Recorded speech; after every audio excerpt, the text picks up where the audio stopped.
Halo teman-teman, kita jumpa lagi di channel Pojok Kelas. Hari ini kita akan membahas tentang organ pencernaan manusia dari tema 3, subtema 1, Mupel IPA, kelas 5 SD. Selamat belajar. Ini dia teman-teman, gambar dari organ pencernaan manusia. Makanan masuk ke mulut, turun ke kerongkongan, dicerna di lambung. Terjadi penyerapan sari makanan di usus halus dan pembusukan sisa makanan di usus besar, kemudian dikeluarkan di anus. Ini urutannya. Mari kita bahas untuk detailnya dari organ pencernaan, mulai dari mulut. Di dalam mulut ada 3 organ yang berperan, yaitu gigi, lidah, dan juga kelenjar ludah. Proses pencernaan dimulai sejak makanan masuk ke dalam mulut, karena di sini makanan mengalami pencernaan secara mekanik dan juga kimia. Teman-teman masih ingat apa itu pencernaan mekanik dan juga pencernaan kimia?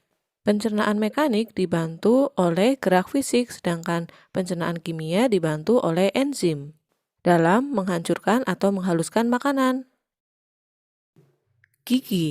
Gigi berfungsi untuk mengunyah makanan menjadi halus, sehingga enzim-enzim pencernaan yang akan mencerna makanan lebih cepat dan juga lebih efisien. Jenis gigi yang kita punyai ada 4, yaitu gigi seri, gigi taring, gigi geraham depan, dan juga gigi geraham belakang. Masing-masing jenis gigi ini mempunyai fungsinya sendiri. Gigi seri berbentuk seperti pahat, fungsinya untuk memotong dan menggigit makanan. Gigi taring seperti pahat runcing, fungsinya untuk merobek makanan.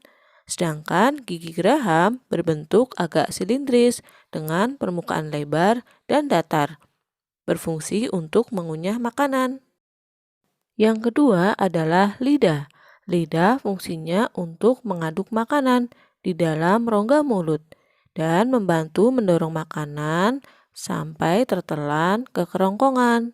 Selain itu, lidah juga berfungsi sebagai indera perasa, sebagai alat pengecap yang dapat merasakan 4 rasa, manis, asin, asam, dan juga pahit. Inilah bagian-bagian dari lidah yang dapat merasakan 4 rasa. Bagian ujung merasakan manis, bagian samping merasakan asin dan juga asam, dan bagian pangkal merasakan rasa pahit.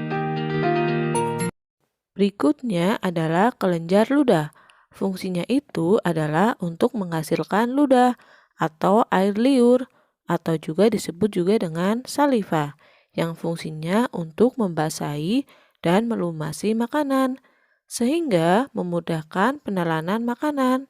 Selain itu, ludah juga berfungsi melindungi selaput mulut terhadap panas, dingin, asam, dan juga basah. Makanan dari mulut selanjutnya adalah turun ke kerongkongan. Kerongkongan juga disebut dengan esofagus. Kerongkongan merupakan saluran penghubung antara rongga mulut dan juga lambung. Pada kerongkongan tidak terjadi proses pencernaan karena kerongkongan berfungsi sebagai jalan bagi makanan yang telah dikunyah dari mulut menuju ke lambung. Makanan yang berada di kerongkongan hanya sekitar 6 detik. Kemudian otot kerongkongan akan berkontraksi secara bergelombang dan mendorong makanan masuk ke dalam lambung. Gerakan ini disebut dengan gerak peristaltik. Gerak mendorong makanan untuk sampai ke dalam lambung. Setelah makanan masuk ke dalam lambung, di dalam lambung makanan akan dicerna secara kimia. Di dalam lambung ada 3 enzim, yaitu pepsin, renin, dan juga asam klorida. Pepsin berfungsi untuk mengubah protein menjadi pepton. Renin berfungsi untuk mengubah kaseinogen menjadi kasein, dan asam klorida untuk membunuh kuman-kuman penyakit. Berikutnya adalah usus halus. atau intestinum, merupakan tempat terjadinya proses pencernaan yang paling panjang.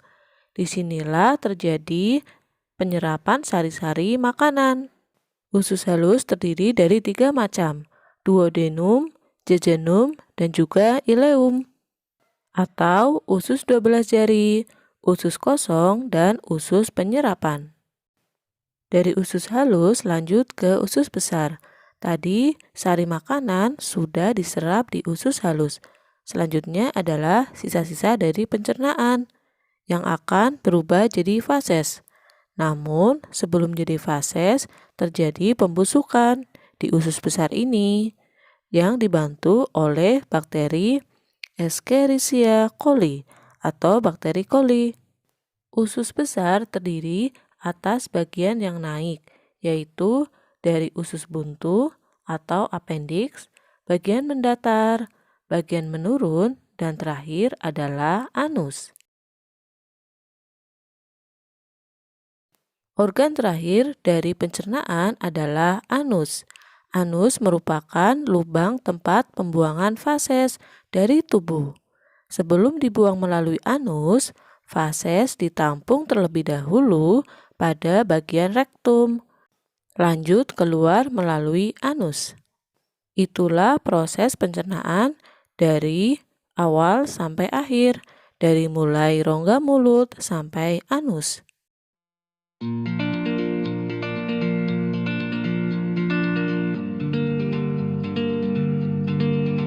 Sampai di sini dulu untuk pembelajaran organ pencernaan manusia.